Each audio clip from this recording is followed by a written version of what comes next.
వేదికను అలంకరించిన పెద్దలు, ఈనాటి ఈ కార్యక్రమానికి ప్రపంచ ఆదివాసీ ఉత్సవానికి నలుమూలల నుంచి వచ్చినటువంటి ఆదివాసీ సోదరులు సోదరీమణులందరికీ కూడా నా హృదయపూర్వకమైనటువంటి నమస్కారాలు తెలియజేస్తూ నా ఉపన్యాసాన్ని నేను ప్రారంభిస్తున్నాను.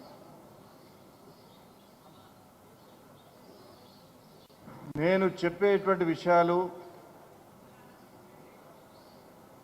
కొన్ని మీకు ఇబ్బందికరంగా ఉండవచ్చు,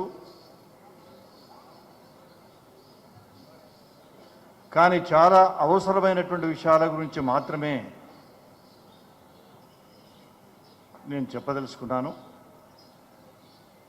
ఆదివాసీ సమస్యల గురించి 1985 అంటే దాదాపు 40 సంవత్సరాలు అయిపోతుంది. రాష్ట్ర శాసనసభలో నేను అనుకుంటాను మా సోదరి మనుంది గుమ్మడి నరసయ్య గారు కూడా అప్పుడు ఎమ్మెల్యే ఉండిండు, అంతే కదా అన్న? Second time MLA. నేను 3 సార్లు ఎమ్మెల్యేను, 2 సార్లు ఎంపీని, తర్వాత గవర్నర్ అయిన తర్వాత మరి ఎన్ని రోజులు చేస్తాం మన పదవులు, మన వయస్సు కూడా పైకి వస్తుంది. కానీ వయస్సు వస్తుంది కాబట్టి నా దగ్గరికి వచ్చినటువంటి సోదరులతో ఎప్పుడు చెప్తాను ఆదివాసీ సోదరుల గురించి. మీరు నాయకులు, మహిళలు, యువతీ యువకులు మీరు ఎవరైతే ఉన్నారో మీరు నాయకత్వాన్ని వహించి ముందుకు పోలేకపోతే ఈ రాష్ట్రంలో ఉన్నటువంటి గిరిజనుల సమస్యల పరిష్కారం కావు. ఈనాడు గిరిజనుల సంతతి ఏదైతే అభివృద్ధి చెందుతుందో కొంత ఇప్పుడే మారుమూల ప్రాంతాల నుంచి వికసించి పట్టణాల వైపు వస్తున్నారో వాళ్ళ భవిష్యత్తు బాగుండదు.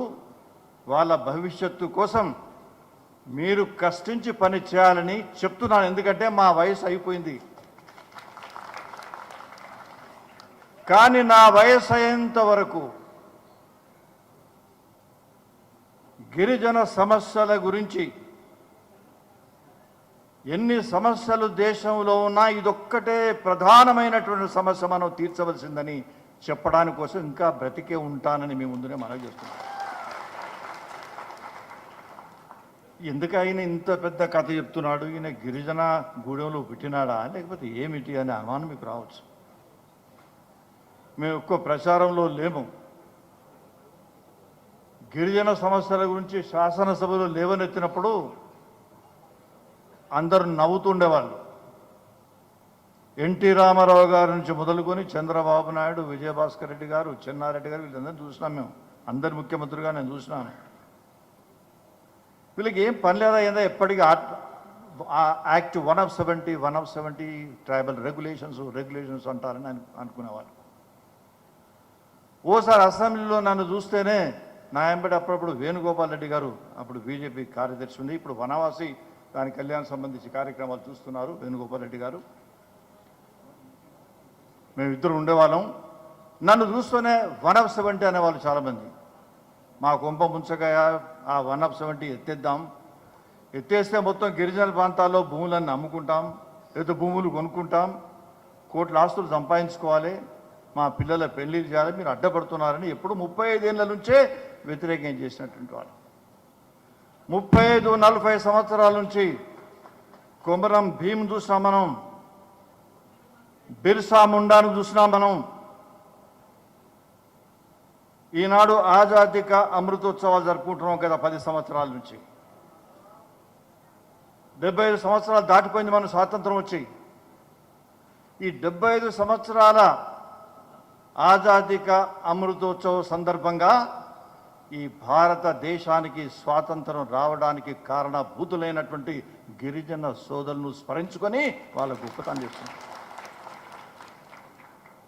బిర్సా ముండా ఎంతమందిని గడగడలాడించినారో మనకు తెలుసు.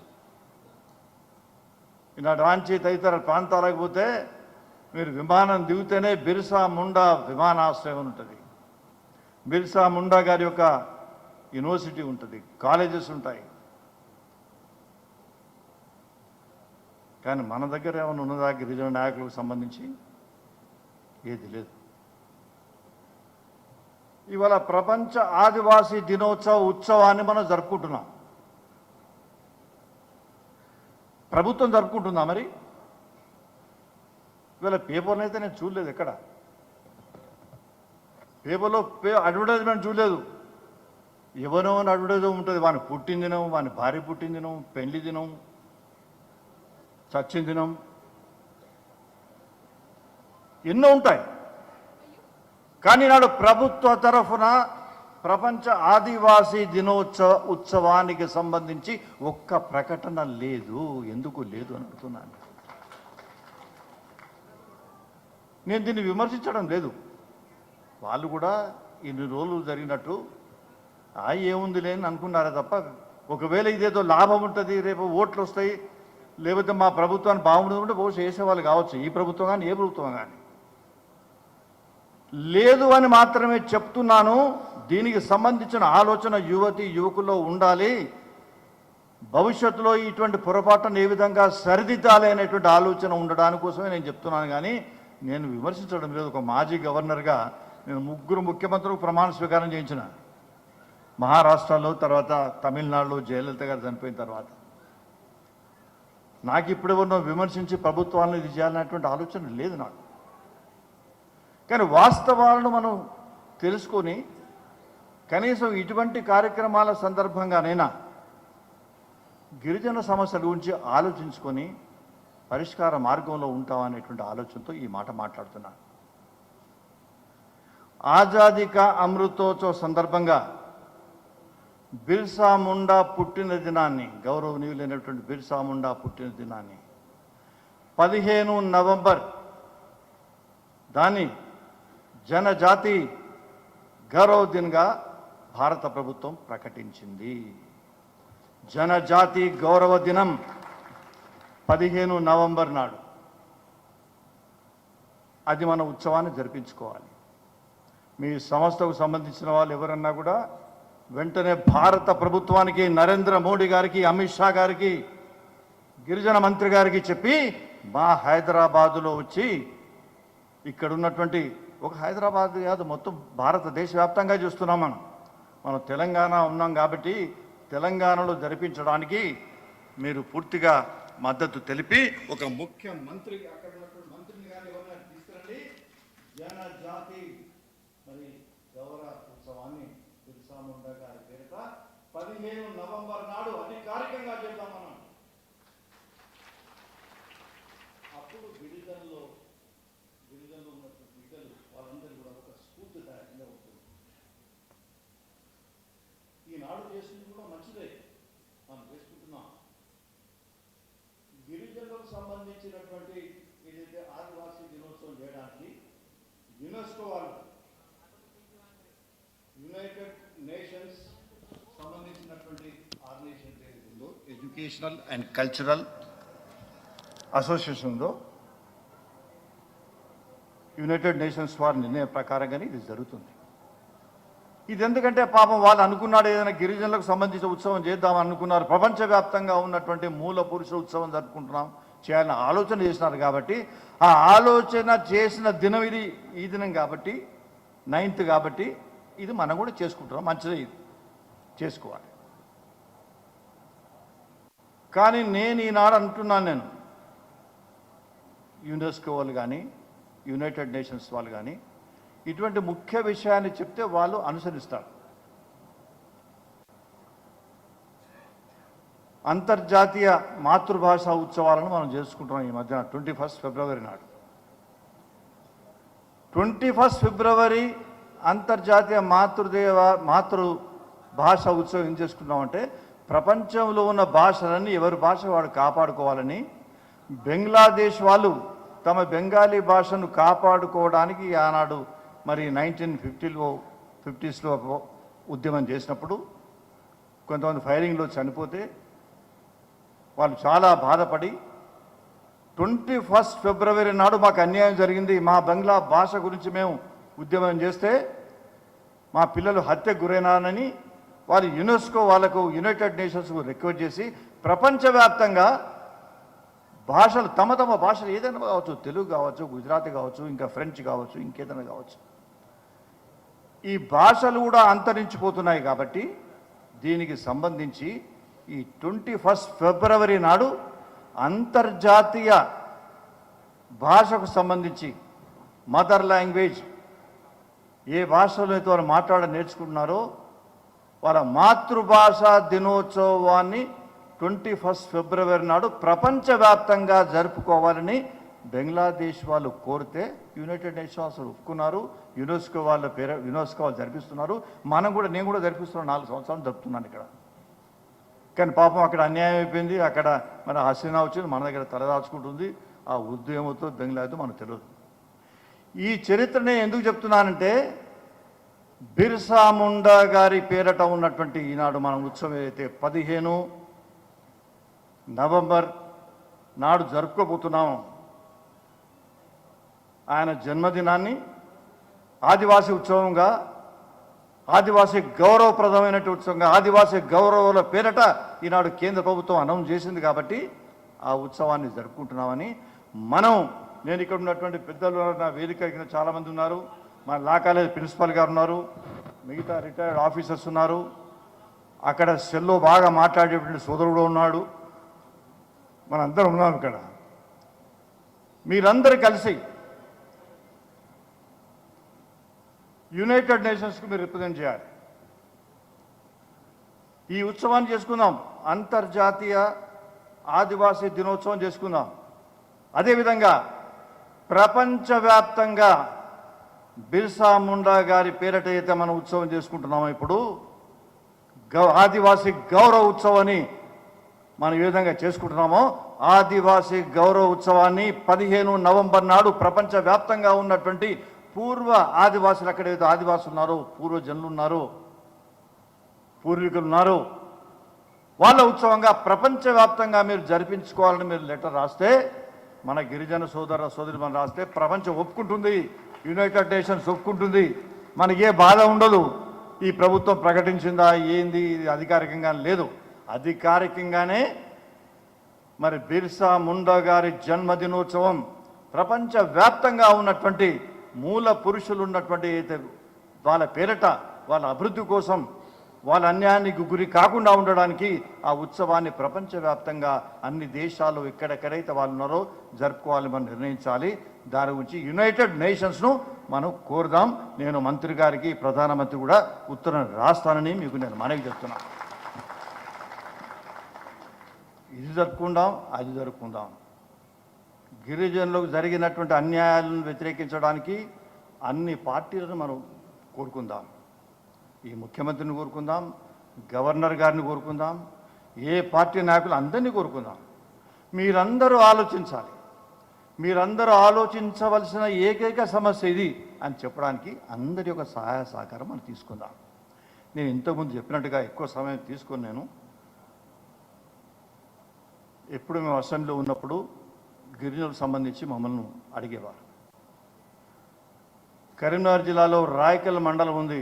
ఆ మండలు, ఆ ప్రాంతంలో అప్పుడు కరువు ప్రాంతం వస్తే గిరిజనులు అప్పుడు గాయట్రీ అని పేరు చెప్పేవాళ్ళు.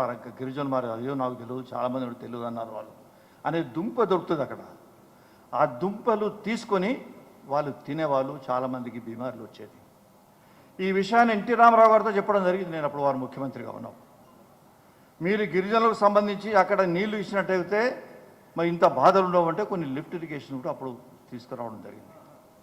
అంటే 1985 నుంచి ఈ సమస్యను పదే మేము ఎత్తుతున్నాం. 170 కానివ్వండి, మిగతా గిరిజన సమస్యలు కానివ్వండి. దాని తర్వాత మేము తెలంగాణ ఉద్యమం వచ్చినప్పుడు కొమరం భీం విగ్రహాన్ని ట్యాంక్ బండ్ పైన పెట్టాలి మనము.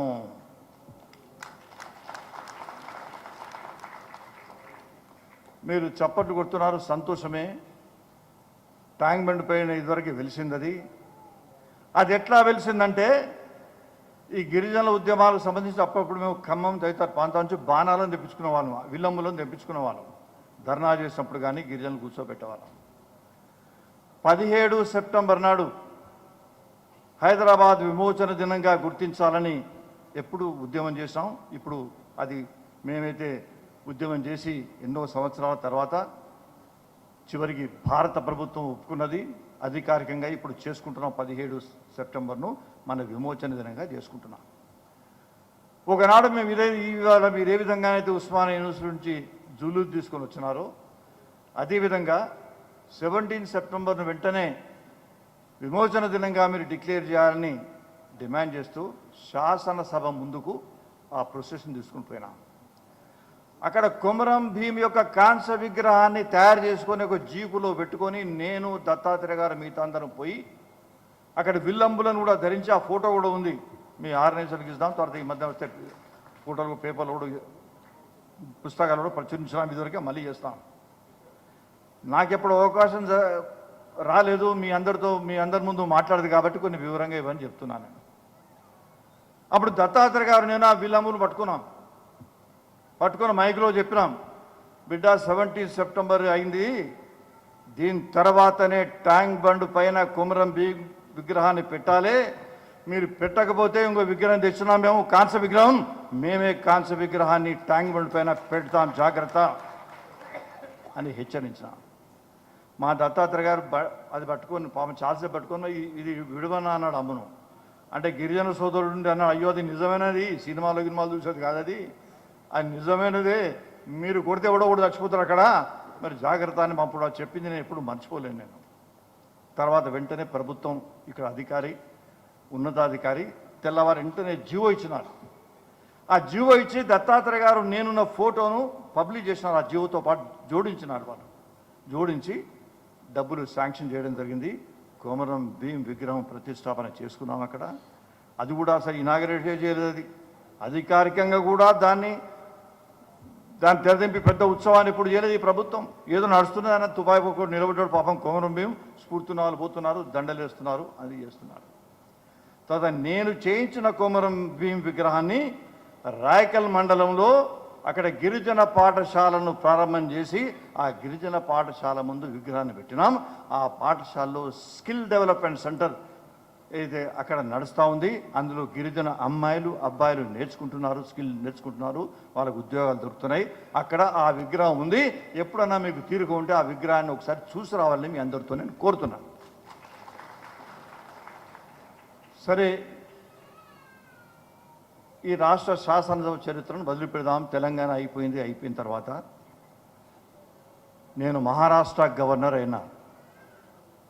ప్రమాణ స్వీకారం అయిపోయి గవర్నర్ అయిన తర్వాత ఆ అధికారులు అందరూ చెప్తారు కదా, పెద్ద మహారాష్ట్ర పెద్ద స్టేట్, అది అందరు అధికారులు వచ్చినారు, ఐఏఎస్ ఆఫీసర్లు వాళ్ళందరూ వచ్చినారు. మొదలు మా గవర్నర్ కార్యాలయానికి సంబంధించిన అధికారులు వచ్చినారు. వాళ్ళ కూడా ఈ గిరిజన సమస్యల కొంచెం పిచ్చి ఉన్నది, ఎట్లా సమస్య పరిష్కారం చేయాలి, ఏం చేయాలని చేయలేకపోతున్నారు. వాడు ఐఏ చదివిండు, ఏ సమస్య తీసుకుపోయినా మంత్రి తీసి బయటపడిస్తారు, ముఖ్యమంత్రి తీసి కింద కొడతారు. అంతేకాదు బిడ్డ నేను డిమోట్ చేసి పడేస్తాను, బాగా ఊకే గిరిజన సమస్యల గురించి వస్తున్నావు అని చెప్పి భయపెడతాను. కానీ వాళ్ళ మనసు మాత్రం తపన ఉంది, హృదయాంతరాల్లో కొట్టుకుంటుంది, మేమేం చేయలేకపోతున్నాం మహారాష్ట్రలో అని. నేను దొరికిన వానికి అలకవు దొరికిన అన్నాడు వాళ్ళకు. వాళ్ళందరూ నా దగ్గరికి వచ్చాను. వస్తే నేను బాగా చూసి వాళ్ళకి చెప్పిన, రేపు మీరు అన్నయ్యని కొన్ని ఉన్నాయి, అవి ఇంకా నా మనసు కూడా కొన్ని ఉన్నాయి, నేను చేస్తాను. ఒకవేళ ప్రభుత్వం మిమ్మల్ని ట్రాన్స్ఫర్ చేసే మాత్రం మీరు సిద్ధంగా ఉండాలి. మీరు బట్టలు గిట్టలని సూట్ కేసు సర్ది పెట్టుకోవాలి, మరి సిద్ధంగా ఉండే. మేము దేనికైనా సిద్ధమే సార్, మీరు రాజీనామా చేయమంటే చేస్తాం, అసలు ఇది మాత్రం తప్పకుండా చేయాలని కొంచెం ధైర్యంగా అన్నారు. కానీ వాళ్ళకి అనుమానం ఉండే, వీడెవడో తెలంగాణకి వెళ్ళి వచ్చిన హైదరాబాద్కి వెళ్ళి వీడు చేస్తాడా చేయడా ఏదో మొత్తానికి చెప్పిన వాళ్ళ భయాన వాళ్ళు ఉన్నారు.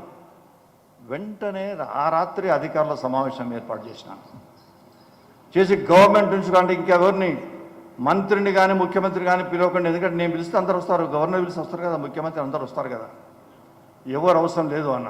అయ్యో సార్ ఎవరు అవసరం లేదా అన్నారు. మీకు తెలియదు, భారత రాజ్యాంగం మనకిచ్చింది 5వ షెడ్యూల్. 5వ షెడ్యూల్ ప్రకారంగా గవర్నర్ దలుచుకుంటే ఈ గిరిజనుల కోసం ఏదైనా సహాయం చేస్తూ ముఖ్యమంత్రి కానీ క్యాబినెట్ కానీ ఎవరికి లేదు. రాష్ట్రంలో ఈ దేశంలో నియామకమైనటువంటి గవర్నర్ల కింద ఎక్కడెక్కడైతే షెడ్యూల్ ఏరియా ఉన్నో గిరిజన ప్రాంతం ఉందో వాళ్ళందరూ కూడా ఒక హెచ్చరికగా ఈనాడు మన కార్యాలయం మహారాష్ట్ర గవర్నర్ కార్యాలయం ఒక హెచ్చరికగా చేసే విధంగా మన కార్యక్రమాలు చేస్తాం. వాళ్ళు అనుకోలేదు పాపం, ఇంత మంచిగుంటుందా గవర్నర్ అని. టక్ నోటిఫికేషన్ తయారు చేసుకొచ్చారు, చేసి నా ముందు పెట్టినారు. భయపడకుండానే పెట్టిండ్రు. మీరేం భయపడాల్సిన అవసరం లేదు నాయన, ఇవన్నీ చూసాం మేము. మా 170 గురించి ఎన్నో చర్చ చేసినాము మన తెలంగాణ అసెంబ్లీలో. మేము ఏం చేయలేకపోయినా మా కూడా ఉడుకుతుందిరా ప్రాణం మాకు అని చెప్పి ఒక్కొక్క నోటిఫికేషన్ చేసినాం. మొదటి నోటిఫికేషన్ చెప్తున్నా, మీరు ఆశ్చర్యపోతారు. మీకు మొదటి నోటిఫికేషన్ ఏంటంటే ట్రైబల్ సబ్ ప్లాన్ అమౌంట్ ఎంత ఉంది, మనకు ఎన్ని లక్షల కోట్లు ఉంది, ఇంకొక ఇన్ని లక్షల కోట్లు ఉంది. మీరు వెంటనే పోనీ తెల్లారి వరకు ఒక నోటిఫికేషన్ తయారు చేయండి. ఈ లక్షల కోట్లలో 5% డబ్బు నేరుగా గవర్నర్ కార్యాలయం నుంచి గ్రామ సభ, గిరిజనులు ఉన్నటువంటి గ్రామ సభకు చేరుకోవాలంతే. ఓ రాత్రి దేశం 11 రాత్రి తీసుకొచ్చాను. వాళ్ళకు తొందర ఉండే, మరి మంచి గవర్నర్ జోరుగున్నప్పుడే సంతకం పెట్టించుకోవాలేమో. ఈ గవర్నర్ ఏం చెప్తాడో ఏమో. టక్కన సంతకం పెట్టడం, తెల్లారి నోటిఫికేషన్ వచ్చింది. గ్రామానికి సెల్ ఫోన్ మాట్లాడటానికి కొంచెం ఆపండి ఒక్క నిమిషం. సెల్ ఫోన్ కానీ ఎవరైనా ఒక్క నిమిషం మాట్లాడు దయచేసి ఒక 5 నిమిషాలు.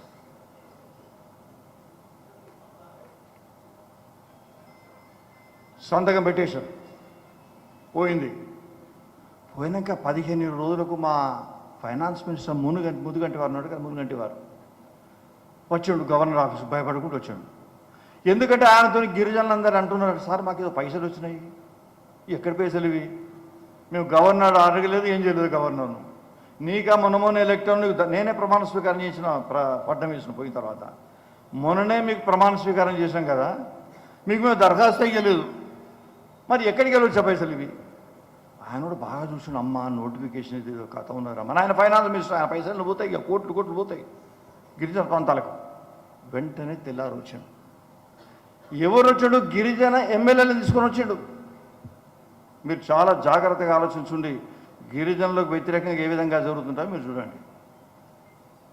గిరిజన ఎమ్మెల్యేలు ఏమంటారు, మా దగ్గర గిరిజనేతరులు కూడా ఉన్నారు సార్, మీరేదో గిరిజనుల కోసం అని పంపిరు గ్రామానికి, గ్రామ సభకు పైసలు, మరి మాకు చాలా డేంజర్ అవుతుంది సార్. గిరిజన మంత్రులు తీసుకొచ్చాడు, మా ఎమ్మెల్యేలు దూరుకొని వచ్చాడు ఆయన. నేను చెప్పిన మంత్రి గారికి, అయ్యా మంత్రి గారు నేను చేసేసినాను, వెనుకకు తీసుకునే ప్రసక్తి లేదు. మీరు అట్లా కాదు, నేను ఇది చేస్తా అంటారు. సుప్రీంకోర్టుకు పోండి, అక్కడ ప్రెసిడెంట్ ఆఫ్ ఇండియా దగ్గరికి పోండి. పెసా యాక్ట్ కానీ ఇవన్నీ చాలా పగడ్బందీగా ఉన్నాయని తెలియదు. నువ్వు దాని మీద చూసి సంతకం పెట్టలేవు. నువ్వు అన్ని గిరిజనులకు అనుకూలంగా ఉన్నటువంటి చట్టాలను చేసుకున్నావు పార్లమెంట్. ఆ ఎమ్మెల్యేలు అందరూ వచ్చారు.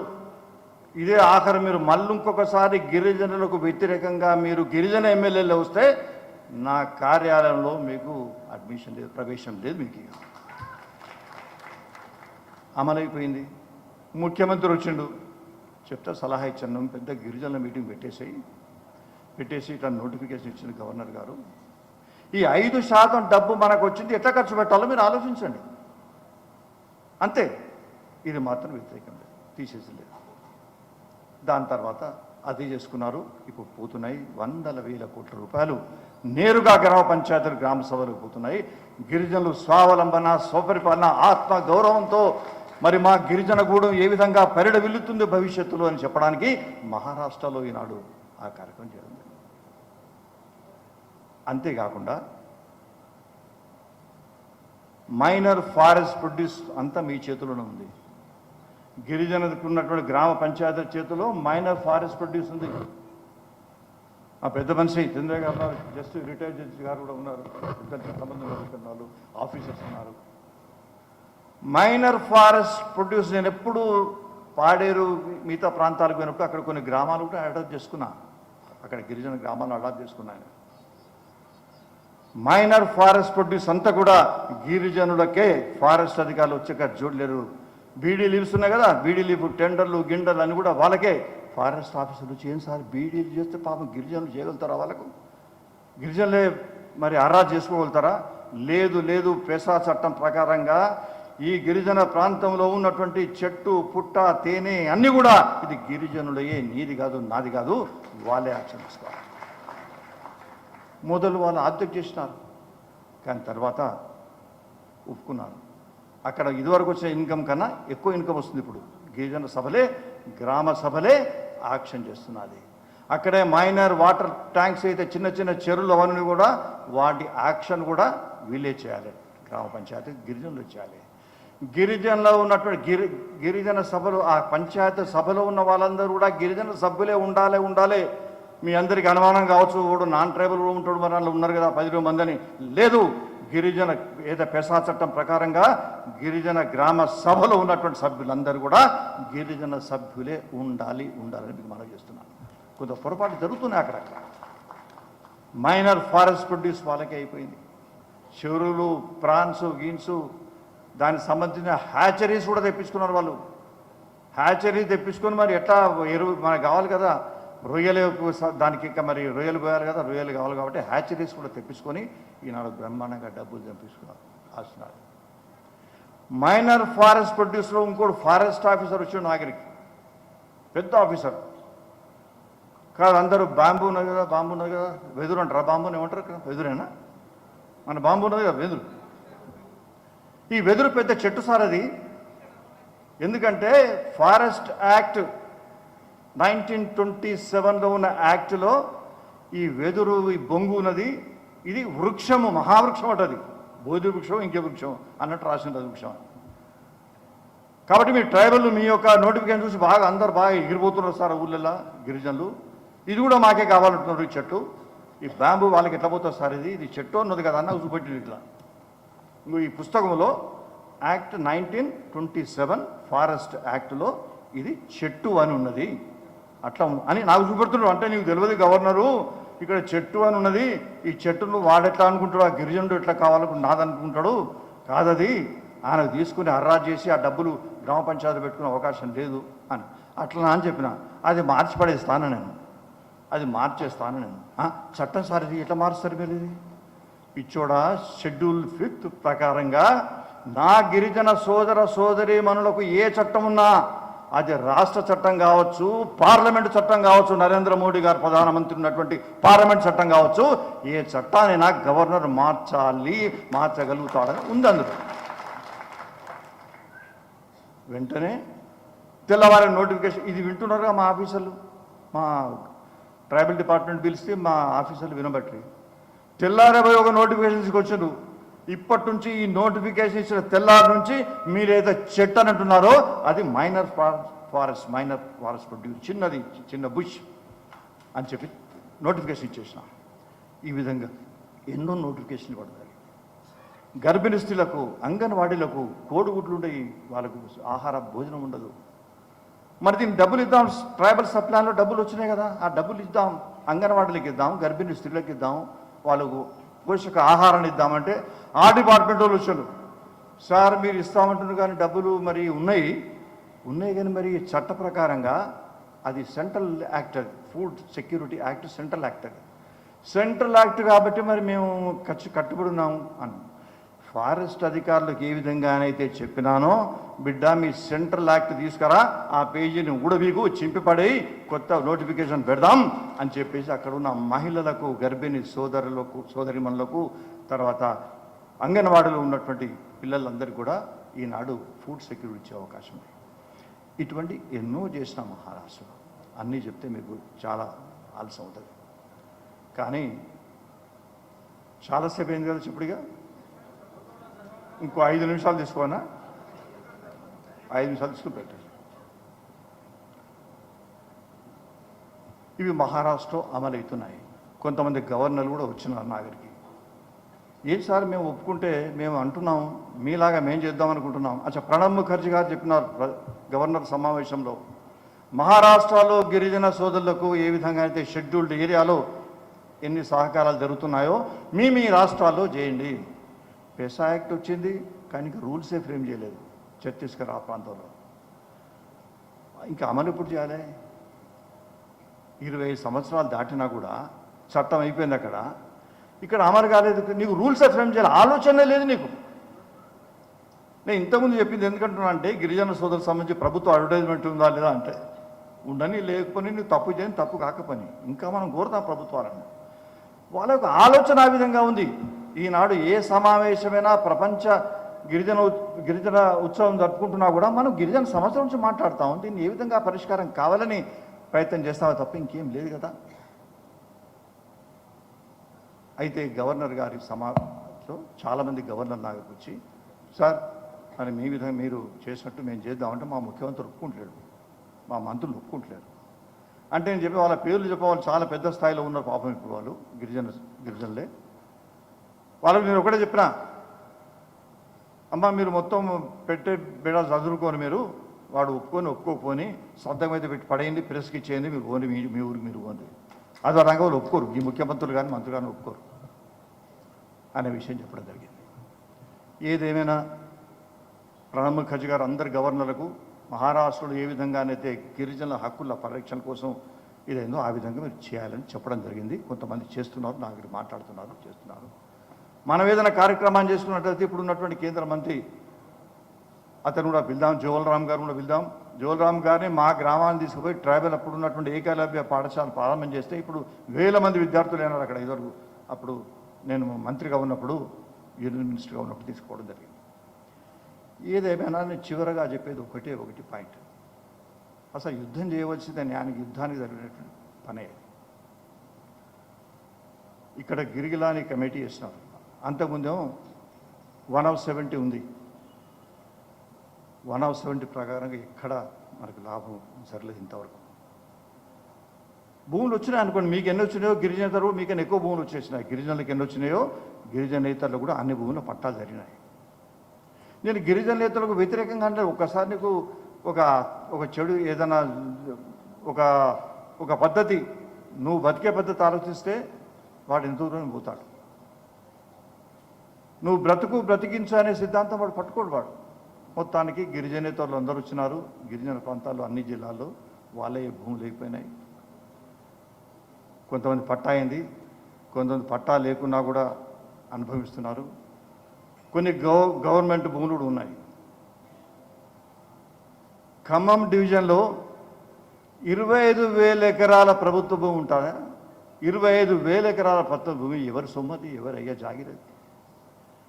25,000 ఎకరాల సొమ్మది గిరిజనులది. 25 ఎకరాలని 25,000 ఎకరాలు ఈనాడు గిరిజనులకు సంబంధించింది. యాక్ట్ 170 ఉంది కాబట్టి నువ్వు ఇవ్వని పట్టా ఇవ్వడానికి వీల్లేదు. ఇస్తే గిరిజనులకు పట్టాయి, లేకపోతే అట్లే ఉంచు. ఉండడం లేదే. మన పిల్లలందరూ ఎక్కడికి పోవాలి? 25,000 ఎకరాలు ఈనాడు భద్రాచలం శ్రీరామచంద్రుని ఒక నేతలు అందరికి పోతారు. ఆయన శ్రీరామచంద్రునికి మొత్తం వజ్ర వేడుకలు తీసుకుపోతారు, పూజలు పునస్కారాలు చేస్తారు. మీరు చేసే ఈ దొంగ పనులు ఎవరు పట్టించుకోవాలి? 25,000 ఎకరాల అక్కడ హౌసింగ్ స్కీమ్ ఇల్లు కట్టుకుందామంటే గిరిజనకు ఉండదా? సోదరునికి ఉండదా? గిరిజన కుటుంబానికి ఉండదా? గిరిజనులు చెదరైపోయినా దేశవ్యాప్తంగా. మీరు ఏటూరు నాగరం కానీ, ఆదిలాబాద్లో ఊట్నూరు కానీ, నిజాంకి అప్పుడు నిజాముకు తర్వాత ఇది అంతకుముందున్న బ్రిటిషర్స్కు అనుమానం కలిగింది అప్పుడే, అయ్యో గిరిజనులకు అన్యాయం చేస్తున్నామని. అడివంతా గిరిజనులు. అప్పుడు బ్రిటిషర్లు ఏమనుకున్నారు, వీళ్ళని ఒక ఫారెస్ట్ చట్టాన్ని తీసుకొచ్చి జుర్మానా వేసి ఆ జుర్మానా వల్ల డబ్బులు సంపాదించడానికి కోసం ఫారెస్ట్ చట్టాన్ని తీసుకొచ్చినారు వాళ్ళు. అదివల్ల గిరిజనులకు భూమి అంతా వాళ్ళదే, చట్టం అనేది లేదు, బార్డర్ లేవు. దాని తర్వాత నిజాం వచ్చే, నిజాంకి అర్థం కాక హైమన్ డార్ఫ్ మీ అందరికీ తెలుసు, పెద్దరికైతే వేదిక మీద ఉన్న వాళ్ళకి అందరికీ తెలుసు. హైమన్ డార్ఫ్ను నువ్వు పరిశీలించవా అంటే ఆయన అంత పుస్తకాలు రాసిందంటే మొత్తం ఇదంతా నిండుతుంది, అన్ని పుస్తకాలు రాసిండు. అమ్మ మీరు లా లైబ్రరీలో పెట్టుకోవాలి హైమన్ డార్ఫ్ రాసిన పుస్తకాలన్నీ. Books written by Hyman dwarf అని దాన్ని పెట్టండి మీరు, దాని పుస్తకాలు పెట్టి. ఆయన ఊట్నూరు పోయి చూసిండు ఇదంతా. తర్వాత 20 ఏళ్ళకు ఊట్నూరుకు వచ్చాడు. అరే అప్పుడు 20-30% ఉన్న గిరిజనేతరులు ఇప్పుడు మొత్తం 70% వాళ్ళే ఏండ్రు, మిగతా వాళ్ళు అసలు గిరిజనులు అయిపోతే ఏం లేకుండా పోయినరు అనే విషయాన్ని రాసిండు అని ఏమంటారు. ఇవన్నీ చట్టాలు ఉన్నా కూడా ఎట్లా పోతారా, ఎట్లా ఏ విధంగా సాధ్యమవుతుంది? మిగతా వాళ్ళు ధనికులు ఇప్పుడు రావో రెడ్డో లేకపోతే ఇంక కమ్మను ఇంకెవరు ఉన్నారు, వాని భూమి గుంజుకుంటే వాడు ఇంటాడా? నువ్వు 1/70 అని పెడితివి, 1/70లో భూమి అంతా కూడా గిరిజనులని చెప్తివి నువ్వు. ఆ భూమి ముట్టుకోవడానికి వీలు లేదు. అయినప్పటికీ మొత్తం భూమి పోయింది. 20-30 ఏళ్ళు అయిపోయాయి. అయినా కూడా నువ్వు ఏం లేదు, ఎవడు మాట్లాడే. ఈ దినం నాడు మాట్లాడంటే కూడా మన కనీసం పేపర్లో అడ్వర్టైజ్మెంట్ ఉండదు. అందుకోసం చెప్తున్నా, బిర్సా ముండా పేరట వచ్చే నవంబర్ 15 నుంచి ముందుకు పోదాం. బిర్సా ముండా ఏ విధంగానైతే పోరాట పటిమతో బ్రిటిష్ సామ్రాజ్యాన్ని గడగడలాడించిండో ఆ విధంగా మనం గడగడ చంపొద్దు, కొట్టద్దు, తిట్టద్దు. నువ్వు పోయి అంతర్జాతీయంగా యునైటెడ్ నేషన్స్లో యునెస్కో వాళ్ళు ప్రకటించి బిర్సా ముండా పేరట ప్రపంచవ్యాప్తంగా మూలవాసులకు సంబంధించిన దినంగా ఆ దినాన్ని ప్రకటించండి. నవంబర్ 15 నాడు చేంజ్ వస్తుంది. ఇటువంటి వాటిలోనే చేంజ్ వస్తుంది, లేకపోతే రాదు. అందుకోసమే నేను యువకులను కోరుకునేది, మీరు ముందు ఉండాలి, మీరు చదువుకోవాలి, ఆలోచించాలి. మీరు ముఖ్యమంత్రి గారి దగ్గర పోండి, మన సీతక్క దగ్గరికి పోండి, గవర్నర్ గారి దగ్గర పోండి. అయ్యా పోయి బయటికి రండి, బయటకు వచ్చి ప్రెస్కు చెప్పండి, గవర్నర్ గారికి మేము చాలా జాగ్రత్తగా చెప్తున్నాం. గవర్నర్ గారు, మీ 5వ షెడ్యూల్ ఉన్నది మీ చేతుల్లో ఉంది, ఎవరి చేతుల్లో లేదు. అసెంబ్లీ చేతుల్లో లేదు, లేకపోతే ముఖ్యమంత్రి చేతుల్లో లేదు, మీ చేతుల్లోనే ఉంది. ఏ సమస్య? మా గిరిజనుల సమస్య. కాబట్టి వెంటనే మీరు స్పందించాలని మీరు ఒక డిమాండ్ చేయండి, రిపీటెడ్గా పోండి. ఏం చేస్తాడు గవర్నర్ చేయక? హైమండార్ఫ్ పని ఆ విధంగా అయిపోయింది. గిర్గిలాని అని మా అన్న ఆఫీసర్ ఉండే, ఫైనాన్స్ పెద్ద మనిషి, చాలామంది తెలుసు, డాక్టర్ సిహెచ్ అంతరావు ఎకనామిక్స్. ఈయన ఒకటే కాబట్టి వైఎస్ రాజశేఖర రెడ్డి గారు 2005లో కమిటీ ఇస్తాం. తెలంగాణ గిరిజన సమస్యలకు సంబంధించింది మేము ఏం చేయాలి, ఏ సమస్యలు ఉన్నాయో చెప్పుకొని ఆయనకు చెప్పినాడు. ఆయన గిరిగిలానికి కోనే రంగారావు గారి కమిటీ అంటాం కదా మన వ్యవసాయ కమిటీ అని, అందులో గిరిగిలాంది కూడా ఒకటి ఉన్నది. మూర్తి కమిటీ ఆంధ్ర ఏరియాకి వేసినాడు. గిరిగిలాని రిపోర్ట్ ఇచ్చినాడు. రిపోర్ట్ ఇచ్చి నా దగ్గరికి వచ్చినాడు, మా ఇంటికి వచ్చినాడు. ఎందుకంటే మా అన్న దోస్తు కాబట్టి, నాకన్నా 25 ఏళ్ళు పెద్ద కాబట్టి వచ్చిన ఆయన, వీళ్ళంతా ఈ కుటుంబం అని తెలిసి వచ్చినాడు. వచ్చి సమస్య చెప్పి కన్నీళ్లు కార్చినాడు. మీకు నేను చెప్తాను, నేను బ్రతికున్నంత వరకు గిరిగిలాని కార్చినటువంటి కన్నీటిని నేను మర్చిపోను. ఆ కన్నీరు గిరిజన సమస్యలకు సంబంధించినటువంటి నీటి చుక్కలవి. అంత బాధపడ్డాడు ఆయన. ఆయన వచ్చింది అక్కడికి పాకిస్తాన్ ఏర్పడంగా సింధు నుంచి ఇక్కడికి బతకొచ్చిండు ఆయన. ఆయనకు బతకొచ్చిన సంగతి బాగా తెలుసు ఆయనకు. ఆయన ఏమంటాడు, ఊట్నూరు కానీ మిగతా ఆసిఫాబాద్ కానీ ఏటూరు నాగరం కానీ మిగతా ప్రాంతంలో భూమి ఏ విధంగా అయింది, ఇక్కడోళ్ళు చేసుకుంటే పర్వాలేదు, ఎక్కడెక్కడికెళ్ళో వచ్చిన వాళ్ళు ధనవంతులు కోటీశ్వర్లు అందరు ఇక్కడికి వచ్చి అందరినీ విరగొట్టిన గిరిజనులందరూ. ఒక్కసారి దబాయిస్తే ఒక్క కుటుంబం వస్తే ఇంకో 10 కుటుంబాలను తెచ్చుకుంటే 10 కుటుంబాల ముందు ఈ గిరిజన గూడెం దక్కుతుంది. అక్కడ గిరిజనులు పారిపోయినారు. ఆ కోయవాళ్ళకు సంబంధించి అది ఉంది, ఏదో ఊర్లో రాజీవ్ నగర్ అని ఏదో ఊరుంది, ఒక ఊరు. ఏ మండలం వస్తుంది? దూరంపాడు మండలం కాదు, మన ఇది ఇంకో కాన్స్టిట్యూన్సీ నుండి వరంగల్ దగ్గర ఉంది కదా ఊరు, వరంగల్ దగ్గర ములుగు ప్రాంతం కాదు, నర్సంపేటలో ఉన్న రాజీవ్ నగర్ దానిలో ఒక్క కోయ కూడా మిగిలేట, మొత్తం కోయలు ఉంటారు అక్కడ. అంటే జాతకాలు చూసుకుంటే మొత్తం ప్రపంచం అంతా పోయిన వాళ్ళు. మన యువకులు ఒకసారి పోయి ఆ గ్రామంలో కూర్చుండి చరిత్ర ఒక 5-10 సంవత్సరాల చరిత్ర ఆలోచిస్తే ఎంతమంది కోయేవాళ్ళు, ఎంతమంది గిరిజనులు ఉన్నారు ఇక్కడ, వాళ్ళందరూ ఎక్కడెక్కడ ఉన్నారో మీరు ప్రకటించడం. మీరు హాల్, మీకు ప్రభుత్వం హాల్ కూడా కట్టించింది, గిరిజన హాల్ ఉంది కదా, ఆ గిరిజన హాల్లో ఒక సమావేశం ఏర్పాటు చేయండి. మన యువకులు చదువుకున్న వాళ్ళు చెప్పి కోయలకు పిలుపునియండి. ఆ గ్రామంలో మీరు వస్తే ఆ గ్రామంలో వాళ్ళ కోయలందరినీ మళ్ళీ రీసెటిల్మెంట్ చేయండి. వాళ్ళదే భూమి అది, ఇంకో ఉండడానికి వీలేదు ల్యాండ్ రెగ్యులేషన్ ప్రకారంగా. ఇప్పుడు ఉన్నా కూడా వాళ్ళు తీసి పడేయాలని ఉన్నది. ఆ గిరిగిలా అని ఏమంటారంటే చెప్పి కూడా ఇన్ని సంవత్సరాలు అయిపోయింది కదా, 25 సంవత్సరాలు అయిపోయింది. 25 సంవత్సరాలు కూడా గిరిగిలా అనే రిపోర్టును ఇంతవరకు ప్రభుత్వం ఏ చర్య తీసుకోలేదు. మొన్న అసెంబ్లీలో గిన్ని రోజులు చర్చ జరిగింది ఎప్పుడన్నా విన్నామా మనం? గిరిజన సమస్యల గురించి చర్చ జరిగిందా ఎప్పుడన్నా? ఎవరికి వాడేలు ఎవరికి పార్టీ, వీడి ఈ పార్టీ వాడు ఆ పార్టీ, ఏ పార్టీకి పోతున్నాడు, వీళ్ళందరూ మా పార్టీకి వస్తారని ఓడంటాడు. అది ఎన్నిక చేసిందో ప్రజలు చెప్పాలి. కానీ మీరెవరు? కాదు మీ దాంట్లో కలిగి ఇంతమంది గుంజుకుంటాం, నువ్వు ఇంతమంది గుంజుకుంటావు ఆ బిడ్డ, మీ దాంట్లో కలిగి ఇంకో ఇంతకంటే డబల్ మంది మేము గుంజుకుంటాం. ఇదే చర్చలు తప్ప ఎక్కడ ఉన్నదా? మొన్న మా దోస్తు కానీ ఫ్రెండ్ డాక్టర్ ఉండవు కానీ డాక్టర్ దగ్గరికి ఆయన అంటాడు, ఇవాళ మాకు మంచి మందు కొనుక్కున్నాను. దేనికంటే మతిమరుపు వస్తుంది కదా, మనకు మతిమరుపు బీమారితో ఏర్పడే మీకు డిమెన్షియా. మతిమరుపుది వెంటనే తెలుసుకోవడానికి ఒక చిట్కా దొరికింది నాకన్నాడు ఆయన. ఏందిరా బాబు చిట్కా అంటే, మతిమరుపు నాకు వచ్చిందని నా దగ్గరికి ఎవరన్నా వస్తే వెంటనే కొంతమంది రాజకీయ నాయకుల ఫోటోలు ఆయన ముందు పెడతాం. ఇందులో ఏ పార్టీ ఎవడు ఎడిపోయిండు, ఈ పార్టీడు అటు ఇక్కడ కలిసిండు, ఆ పార్టీడు ఇట్లా కలిసిండు, ఇంతమంది కలిసిండు. వాడు చక్కగా చెప్తానో వాడిని మతిమరుపు లేదన్నట్టు, చక్కగా చెప్పకపోతే మతిమరుపు ఉన్నట్టు. అందరు రాజకీయ నాయకులు బొమ్మలు పెట్టుకున్నాడు డాక్టర్. ఇదేంద్రా నువ్వు ఈ రాజకీయ నాయకులు బొమ్మలు పెట్టుకున్నా అంటే, నాది మతిమరుపు ఉన్నాను వచ్చి అడుగుతా అంతే. వీడు ఏ పార్టీలో గెలిచిండు, ఫలానా పార్టీలో గెలిచిండు. తర్వాత ఏ పార్టీకి పోయిండు, ఇంకో ఫలానా పార్టీకి పోయిండు. మళ్ళీ ఆ పార్టీ నుంచి మళ్ళీ ఎప్పుడు వచ్చి ఎన్నికల్లో నిలబడ్డాడు, ఇంకో పార్టీలో చేరి ఇప్పుడు ఇవన్నీ ఇటువంటి పరిస్థితులు ఉన్నాం. పార్లమెంట్లో కూడా చర్చ జరగలేదు సోదరులారా. నేను దేని గురించి మాట్లాడిన ఒక నిస్వార్థంగా నిష్పక్షపాతిగా మాట్లాడుతున్నాయి. కానీ ఎక్కడ చర్చ జరగదు? 25 ఏళ్ళ లోపల ఆయన చెప్పింది లక్షల ఎకరాలు, లక్షల కోట్ల విలువైనటువంటి భూమి అన్యాక్రాంతమైంది. అయినా ఏం లేదు, as per the regulation act నువ్వు మళ్ళీ తిరిగి తీసుకుని వచ్చి వాళ్ళకి ఇవ్వండి, వాళ్ళని కూర్చోబెట్టండి. అక్కడ మళ్ళీ ఒక దండేసి అక్కడ గిరిజనుడు తప్ప దగ్గర ఉంటే ఆయన భూమి ఇక్కడ ఉంది అని ఉంటే తీసుకొని రండి. మీరు గిరిజనుల వ్యతిరేకంగా నేను మాట్లాడడం లేదు. మీకు పట్టాలంటే పట్టాలు ఉండేనండి, పర్వాలేదు. కానీ 170 ప్రకారంగా ఆదిలాబాద్ కానీ మిగతా ఖమ్మం కానీ ఇవన్నీ కూడా ఈ భూమి సమస్యలు తేలేంత వరకు ఇది గిరిజనుల భూమే ఇంకెవరిది కాదు అని చెప్పబడ్డది చట్టంలో. Deem to the lands of ఇదన్న తర్వాత మళ్ళీ ఇంకెందుకు సమస్య మీకు? అయితే ఇటువంటి సమావేశాలు ఇంకా ముందుకు తీసుకుని పోయి ఎక్కడెక్కడైతే గిరిజనులు మళ్ళీ వాళ్ళు రీసెటిల్మెంట్ చేయాలో భయపడాల్సినటువంటి అవసరం మాత్రం లేదు. భయపడితే దానికి ఎవడేం చేసేది మనకు రాడేవాడు. దీనికి సంబంధించి చెప్తూనే ఉండాలి. గిరిగిలాని కమిటీ రిపోర్ట్ చూసుకోండి, ఆ ఊళ్ళో కొండి ప్రెస్ కాన్ఫరెన్స్ పెట్టండి, ఇక్కడ ఉండి ప్రెస్ కాన్ఫరెన్స్ పెట్టండి.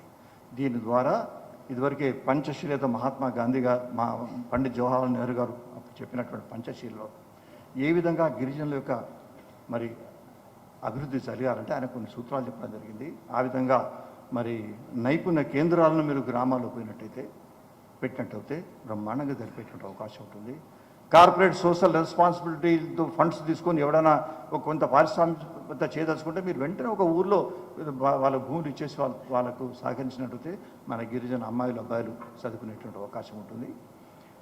గిరిజనుల భూమి ఎంత పగడబందిగా ఉంటుందంటే, నేను మినిస్టర్గా ఉన్నప్పుడు హోమ్ మినిస్ట్రీలో అండమాన్ నికోబార్ అవన్నీ కూడా నా చేతిలో ఉండే.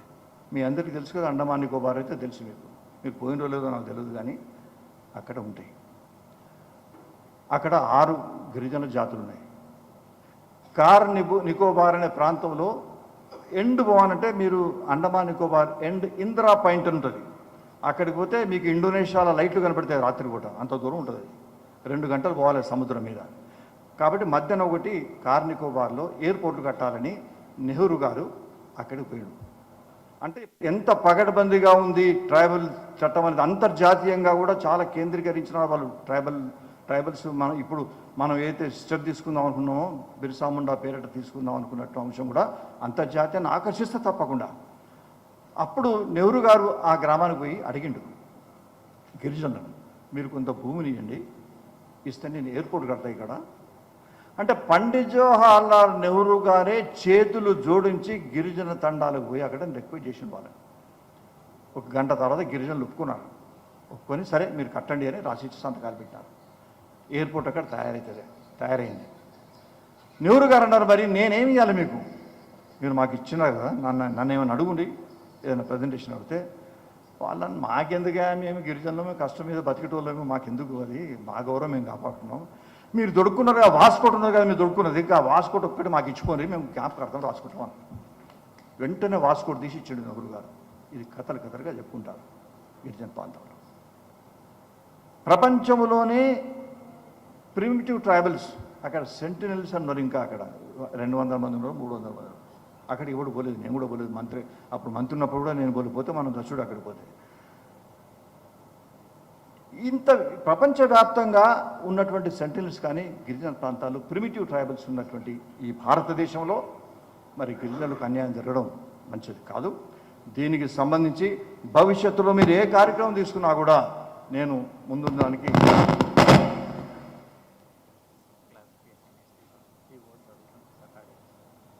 ఈ సబ్ క్లాసిఫికేషన్ గురించి మీరు అడిగినారు.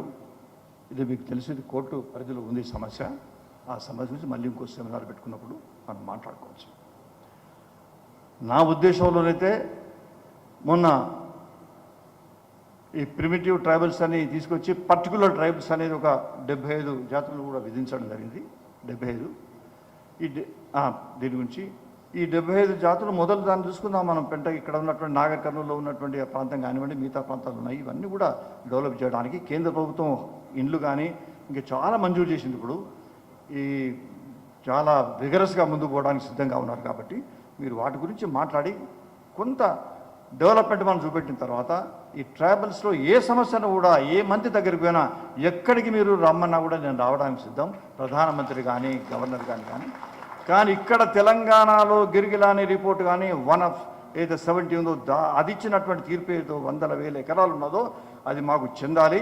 తర్వాత ట్రైబల్ సబ్ ప్లాన్ నుంచి ప్రతి మా గ్రామ పంచాయతీకి మీరు ఖచ్చితంగా నిధులు పంపించాలని గవర్నర్ గారిని ముఖ్యమంత్రి గారిని కోరండి. మనకు పార్టీ విభేదాలు లేవు. ఏ పార్టీ ముఖ్యమంత్రి ఉన్నా ఏ ఎమ్మెల్యే ఉన్నా కూడా అందరి దగ్గరికి పోయి ఎన్నో సంవత్సరాల నుంచి నలుగుతున్న సమస్యలు కాబట్టి వాళ్ళ ముందు చెప్పి మనం పరిష్కారం చేసుకోవాలని నేను కోరుతూ ఇంత సమయం నాకు ఇచ్చినందుకు నా హృదయపూర్వకమైనటువంటి ధన్యవాదాలు, నమస్కారాలు మీకు తెలియజేస్తూ నేను సెలవు తీసుకుంటాను. నమస్కారం.